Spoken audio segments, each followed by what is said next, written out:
Haleluya, puji nama Tuhan. Salam sejahtera di dalam kasih kita Tuhan Yesus Kristus, keluarga Jemaat GPD El Shaddai Magelang. Salam jumpa lagi dalam Renungan 79 pada saat ini yang saya beri tema Pergumulan Yeremia. Kita bersama-sama akan menikmati kebenaran firman Tuhan. Kita akan belajar dari pergumulan Yeremia dan terdapat di dalam Yeremia 15 ayatnya yang ke-18. Yeremia 15 ayat 18 saya baca firman Tuhan. Mengapakah penderitaanku tidak berkesudahan dan lukaku yang sangat payah sukar disembuhkan?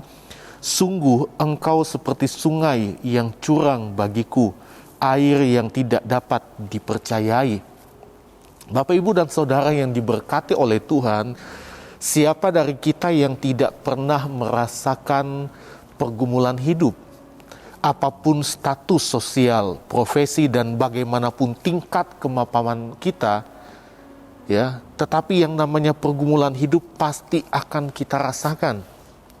Bahkan ada kalanya kita akan berada pada situasi di mana kita merasa tidak dapat lagi berbuat apa-apa dalam menghadapi pergumulan hidup ini.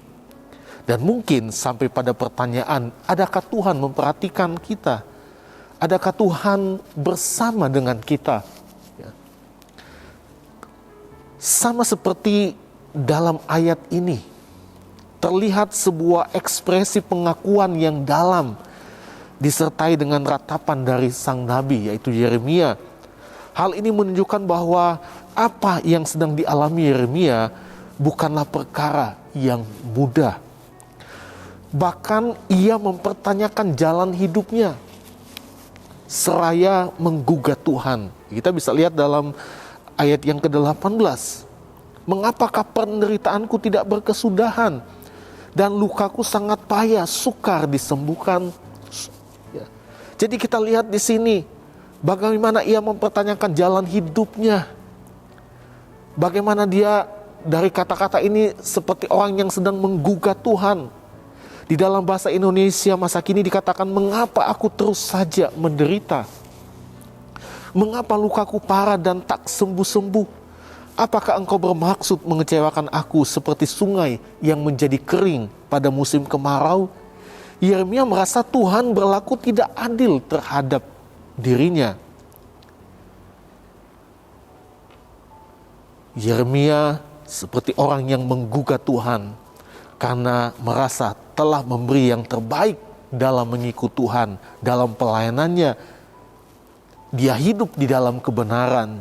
Ya. Jadi dia merasa bahwa dia sudah melakukan yang terbaik buat Tuhan. Dia sudah melayani Tuhan, memberikan seluruh hidupnya untuk melayani Tuhan. Dan dia hidup dalam kebenaran firman Tuhan. Di dalam Yeremia 15 ayat yang ke-11 dikatakan, Yeremia 15 ayat 11a, sungguh ya Tuhan, aku telah melayani engkau dengan sebaik-baiknya. Di dalam ayat yang ke-16 sampai ayat yang ke-17, apabila aku bertemu dengan perkataan-perkataanmu, maka aku menikmatinya. Firman-Mu menjadi kegirangan bagiku dan menjadi kesukaan hatiku. Sebab nama-Mu telah diserukan atasku, ya Tuhan, Allah semesta alam. Tidak pernah aku duduk beria-ria dalam pertemuan orang-orang yang bersenda gurau. Karena tekanan tangan-Mu aku duduk sendirian, sebab Engkau telah memenuhi aku dengan geram. Saya baca di dalam terjemahan bahasa Indonesia masa kini dikatakan, Engkau berbicara kepadaku dan aku mendengarkan setiap perkataan-Mu. Aku milik-Mu ya Tuhan, Allah yang Maha Kuasa. Karena itu perkataan-perkataan-Mu menyenangkan dan membahagiakan aku. Ayat 17. Aku tidak turut bersenang-senang dengan orang-orang yang berkumpul untuk bersenda gurau, karena taat kepadamu. Jadi kita lihat bagaimana ketaatan Yeremia kepada Tuhan. Dia tidak ingin bergaul dengan orang-orang yang tidak bertobat, yang tidak menyenangkan hati Tuhan. Dia berusaha untuk hidup dalam kebenaran, berusaha untuk melayani Tuhan dengan baik. Tapi kini kita lihat dia duduk seorang diri dan menanggung kesakitan yang tiada berkesudahan tanpa ada yang menolong. Seperti itu yang dialami oleh Nabi Yeremia. Nah, kita lihat apa yang sedang dialami Nabi Yeremia, dan ini menjadikan satu pergumulan hidup yang sangat berat bagi dia. Ya. Kita lihat perlakuan jahat dari bangsanya. Ya. Ini yang sedang dialami oleh Yeremia, yang sedang dihadapinya. Perlakuan jahat dari bangsanya, bahkan dari keluarganya sendiri. Kita melihat Yeremia ini adalah nabi yang dipanggil untuk melayani Tuhan. Dan sebagai nabi Tuhan, ia harus menyampaikan pesan tentang hukuman dan panggilan untuk bertobat. Di mana dosa mendatangkan hukuman dan pertobatan mendatangkan pengampunan. Bahkan begitu kerasnya peringatan Tuhan melalui Yeremia untuk bangsa Yehuda, sampai-sampai ia ingin dibunuh oleh sanak saudaranya, keluarganya, dan bangsanya sendiri. Di dalam ayat yang ke-10, Yeremia 15 ayat 10. Celakalah aku, ya ibuku, bahwa engkau melahirkan aku, seorang yang menjadi buah perbantahan dan buah percederaan bagi seluruh negeri. Aku bukan orang yang menghutangkan ataupun orang yang menghutang kepada siapapun, tetapi mereka semuanya mengutuki aku. Di dalam terjemahan firman Allah yang hidup, dikatakan, alangkah sedihnya aku, ya ibuku. Betapa baiknya seandainya aku mati waktu dilahirkan, karena aku dibenci orang kemanapun aku pergi. Ya. Aku bukanlah orang yang mau menagih utang dan bukan pula orang yang tidak membayar utang, namun mereka semua mengutuki aku. Ya. Ini yang sedang dialami oleh Yeremia. Pergumulannya yang begitu berat membuat Yeremia sampai-sampai mengutuki hari kelahirannya sendiri. Celakalah aku, ya ibuku, bahwa engkau melahirkan aku. Kita teringat kepada Ayub, ya. Bagaimana Ayub juga saat dia menghadapi satu pergumulan hidup yang sangat berat, sampai-sampai dia mengutuki hari kelahirannya. Dari pergumulan Nabi Yeremia terlihat banyak kelemahan manusiawi. Namun kita lihat di sini Allah tetap bersedia untuk menjawab dia. Apa jawaban Tuhan atas pergumulan Yeremia? Kita melihat ada nasihat dan janji. Di dalam ayat 19, Yeremia 15 ayat 19 sampai ayat 21. Karena itu beginilah jawab Tuhan, jika engkau mau kembali, aku akan mengembalikan engkau menjadi pelayan di hadapanku. Dan jika engkau mengucapkan apa yang berharga dan tidak hina, maka engkau akan menjadi penyambung lidah bagiku. Biarpun mereka akan kembali kepadamu, namun engkau tidak perlu kembali kepada mereka. Terhadap bangsa ini aku akan membuat engkau sebagai tembok berkubu dari tembaga. Mereka akan memerangi engkau tetapi tidak akan mengalahkan engkau. Sebab aku menyertai engkau untuk menyelamatkan dan melepaskan engkau. Demikianlah firman Tuhan. Aku akan melepaskan engkau dari tangan orang-orang jahat dan membebaskan engkau dari genggaman orang-orang lalim. Jadi kita lihat ada nasihat dan janji.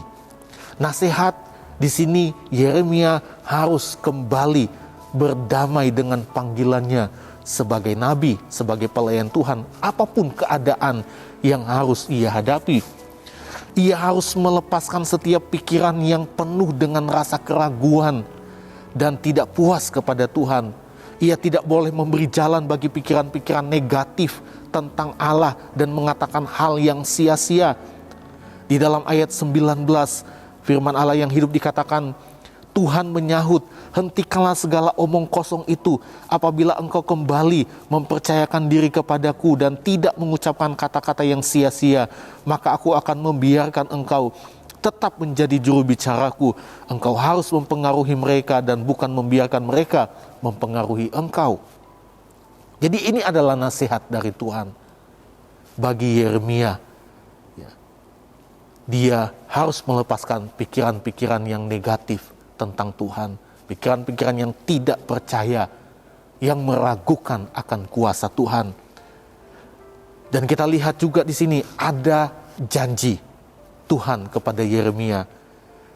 Janji di mana ia akan memberikan hikmat, kekuatan, dan keberanian untuk menang dalam menghadapi setiap pergumulan hidup. Di ayat 20 sampai ayat yang ke-21, terhadap bangsa ini aku akan membuat engkau sebagai tembok berkubu dari tembaga. Mereka akan memerangi engkau, tetapi tidak akan mengalahkan engkau, sebab aku menyertai engkau untuk menyelamatkan dan melepaskan engkau. Demikianlah firman Tuhan. Aku akan melepaskan engkau dari tangan orang-orang jahat dan membebaskan engkau dari genggaman orang-orang lalim. Dalam menghadapi pergumulan hidup yang berat, seringkali kita sama seperti Yeremia.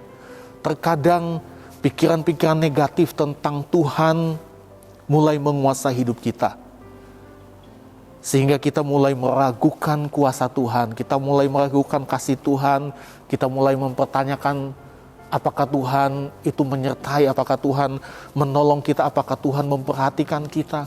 Terkadang ada banyak pertanyaan seperti itu ketika kita berada dalam situasi yang mungkin bagi kita terlalu berat. Ya. Tidak sedikit orang yang meninggalkan Tuhan pada akhirnya.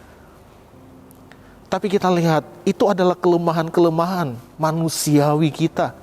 Namun kita harus sadar dan berserah kepada Tuhan, karena pasti Dia yang akan menjawab kita, karena Ia tahu dan Ia peduli dengan keadaan yang sedang kita alami. Janji Tuhan bagi Yeremia, janji Tuhan bagi kita akan nikmati dalam setiap kehidupan kita. Puji nama Tuhan. Tuhan memberkati kita semua, tetap kuat, tetap semangat dalam menjalani pergumulan hidup ini. Pasti kemenangan Tuhan berikan bagi orang yang tetap percaya kepada kasih dan kuasa-Nya. Kita akan berdoa. Haleluya. Terima kasih Bapa yang baik. Kami bersyukur buat anugerah dan kebaikan-Mu. Saat ini kami boleh kembali menikmati firman Tuhan. Kami boleh belajar dari pergumulan hidup Nabi Yeremia. Karena kami tahu hal yang sama mungkin sedang kami alami di hari-hari ini. Tapi biarlah kami tetap percaya kepadamu. Jangan sampai ada pikiran-pikiran yang negatif, pikiran-pikiran yang meragukan akan kuasa Tuhan, mempertanyakan akan kasih Tuhan dalam hidup kami. Biarlah kami boleh menjadi jemaat Tuhan yang tetap percaya bahwa pertolongan itu datang dari Tuhan, bahwa Tuhan punya rencana yang indah dalam setiap kehidupan kami. Terima kasih Bapa yang baik. Kiranya Tuhan menjawab keluarga Jemaat GPD El Shaddai Magelang pada waktu kesesakan. Kiranya nama Allah membentengi kami. Kiranya dikirimkannya bantuan kepada kami dan dari tempat kudus, dan disokongnya kami dari Sion. Kami bersyukur buat firman-Mu dalam nama Tuhan Yesus Kristus. Haleluya. Amin.